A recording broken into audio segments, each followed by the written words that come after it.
Students, हमारा next topic है amino acids. Amino acids क्या होते हैं? आपको पता है अमाइनो एसिड जो है वो प्रोटीन के बिल्डिंग ब्लॉक्स होते हैं और अमाइनो एसिड्स ही आपस में लिंक करके पेप्टाइड लिंकेज के जरिए से प्रोटीन बनाते हैं। यानी ये प्रोटीन के यूनिट्स होते हैं, स्मॉलेस्ट या बेसिक यूनिट्स ऑफ प्रोटीन्स होते हैं। अब अमाइनो एसिड्स हैं क्या? अमाइनो एसिड्स ऑर्गेनिक कंपाउंड है जो कि इनके अंदर दो फंक्शनल ग्रुप पाए जाते हैं। एक अमाइनो ग्रुप NH2, ये अमाइनो ग्रुप है, और एक इनके अंदर कार्बोक्सिलिक एसिड ग्रुप पाया जाता है COOH। तो अमाइनो एसिड अपने नाम से जाहिर है, इनके अंदर दो ऑर्गेनिक कंपाउंड के ग्रुप्स हैं। एक इनके अंदर अमाइनो ग्रुप है और दूसरा इनके अंदर कार्बोक्सिलिक ग्रुप है। अब इनको हम डिफाइन कैसे करेंगे? दी ऑर्गेनिक कंपाउंड, दी इस तरह के organic compound, the organic compound that are consists of, मुश्तमिल होते हैं, consists of amino and carboxylic group। इनमें एक तो अमाइनो ग्रुप होता है और दूसरा कार्बोक्सिलिक ग्रुप होता है, उनको हम अमाइनो एसिड्स कहते हैं। अब देखें ये किस चीज के बने होते हैं। ये अमाइनो एसिड भी कार्बन, नाइट्रोजन, ऑक्सीजन, सल्फर जो है इन कंपाउंड्स के बने होते हैं। अब अमाइनो ग्रुप में अब हम अगर एक अमाइनो एसिड्स का जनरल फार्मूला देखें, जनरल फार्मूला, तो अमाइनो एसिड का जनरल फार्मूला इस तरह होता है, R सिंगल बॉन्ड C और यहां पे NH2, ये इसके अंदर आ गया अमाइनो ग्रुप, और फिर CH है यहां पे, CH सिंगल बॉन्ड COOH, और ये इनके अंदर आ गया कार्बोक्सिलिक ग्रुप। ये आ गया इनके अंदर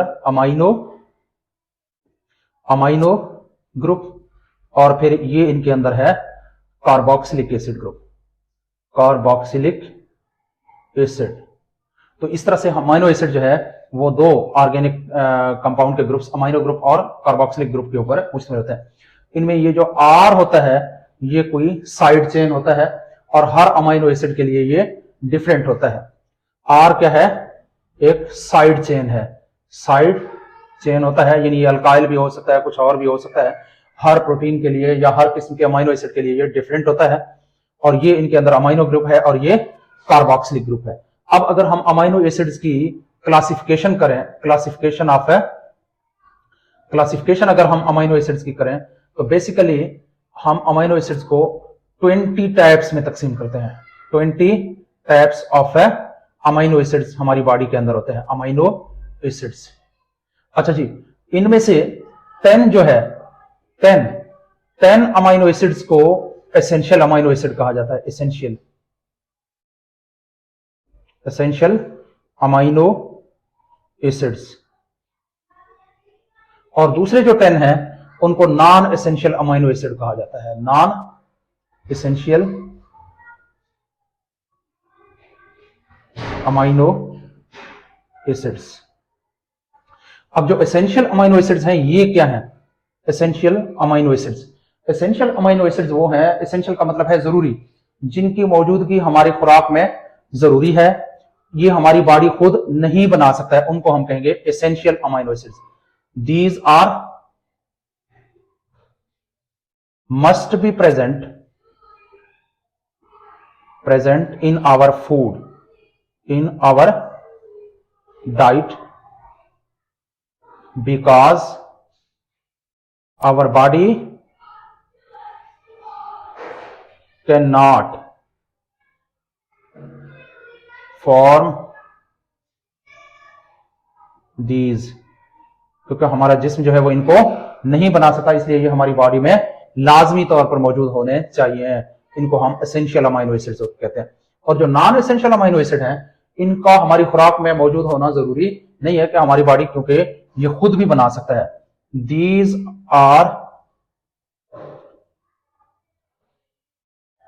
these can be produced in our body and are not required in our diet, इनकी हमारी खुराक में जरूरत हमारी खुराक के तौर पर ये हमें जरूरत नहीं होते, क्योंकि हमारी बॉडी खुद इनको बना सकता है। तो हम इस बेस पे अमाइनो एसिड्स को दो क्लासेस में तकसीम करते हैं, एक एसेंशियल और एक non essential amino acid. Essential amino acids वो हैं जो 10 टाइप के हैं, हमारी बॉडी उनको बना सकता है, नहीं बना सकता, और ये हमारी फूड में लाजमी तौर पर मौजूद होने चाहिए।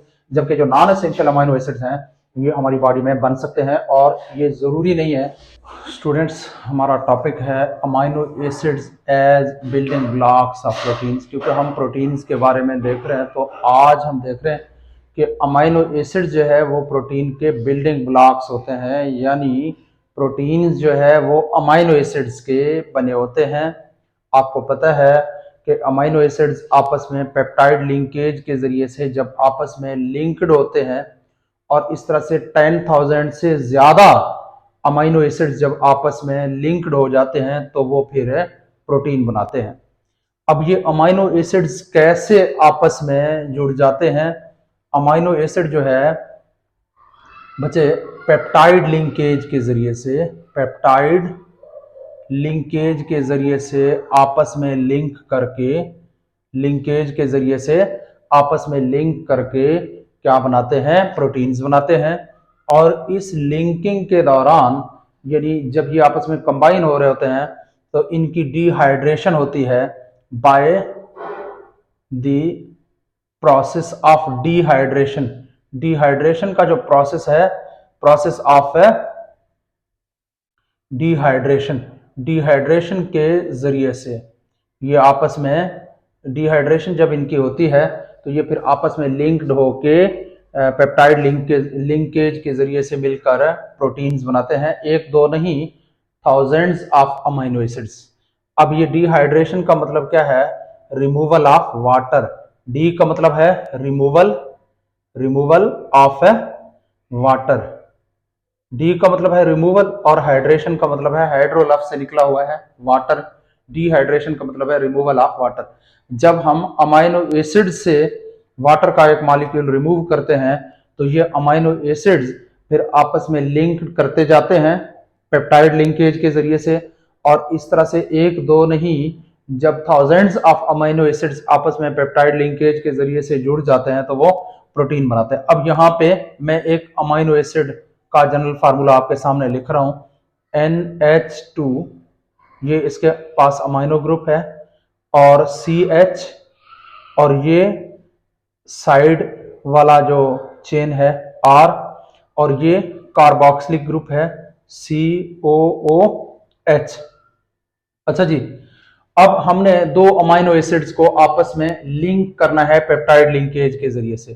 तो एक तो अमाइनो एसिड का मॉलिक्यूल आपके पास आ गया, अब एक और उठा रहे हैं NH2। अब मैं जरा यहाँ पे आपको समझाने के लिए NH2 को कुछ इस तरह से मैं लिख रहा हूं, NH2CH, और ये आपके पास R, और COOH कार्बोक्सिलिक ग्रुप। अब आपने करना क्या है, यहां से आपने वाटर का एक मॉलिक्यूल इनमें से, दोनों में से निकालना है। हम क्या करेंगे, OH को यहां से निकालेंगे और H को यहां से निकालेंगे। तो जब ये निकल जाएंगे तो फिर ये कार्बन मोनोऑक्साइड लिंक हो जाएगा नाइट्रोजन के साथ, यानी ये कार्बन का जो कार्बन है, सॉरी, ये नाइट्रोजन के साथ लिंक होगा और एक पेप्टाइड लिंकेज बनाएगा। किस तरह से? कॉपी पेस्ट करें उसी को, NH2CH ये वाला, और फिर R, और फिर CO। आप चाहें तो O को ऊपर ऐसे भी लिख सकते हैं CO, या फिर ऐसे ही जैसे है रहने दें। फिर यहाँ पे ये जो ग्रुप है ये तो रिमूव हो चुका है, डिहाइड्रेशन हो चुकी है, वाटर को हमने यहां से रिमूव कर दिया है। अब क्या बनना है इस डिहाइड्रेशन के नतीजे में? -H2O हमने कर दिया, -H2O, वाटर का मॉलिक्यूल हमने यहां से रिप्लेस कर दिया, हटा दिया। अब हमारे पास आगे नाइट्रोजन, फिर हाइड्रोजन, और फिर ये CH। अब ये क्या बना? R और COOH।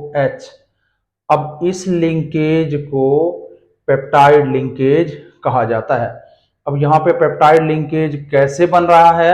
जब यहाँ से हम वाटर का एक मॉलिक्यूल रिमूव कर रहे हैं दोनों अमीनो एसिड के मॉलिक्यूल में से। अच्छा जी, अब यहाँ पे तो दो यूनिट्स आपने मिलाए हैं अमीनो एसिड्स के, लेकिन जो प्रोटीन्स होंगे वो ये प्रोसेस जारी रहेगा आगे प्रोटीन्स के अंदर। तो अमीनो एसिड्स आते जाएंगे और इसी लिंकेज के जरिए से वाटर का मॉलिक्यूल रिमूव होता जाएगा और लिंक्ड होते जाएंगे, और आखिर में जाके जब थाउजेंड्स ऑफ अमीनो एसिड इसी तरह से लिंक्ड हो जाते हैं तो लंबे लंबे पॉलीमर्स बनाते हैं। फिर उन पॉलीमर्स को हम प्रोटीन कहते हैं। तो इस तरह से अमीनो एसिड जो है वो प्रोटीन के बिल्डिंग ब्लॉक्स हैं। खास तौर पे जब हम अमीनो एसिड्स की डिहाइड्रेशन करते हैं तो डिहाइड्रेशन के नतीजे में दो अमीनो एसिड्स आपस में लिंक्ड हो जाते हैं, और इसी तरह से ये लिंक्ड होते होते जब इनके 1000 यूनिट्स जो है वो लिंक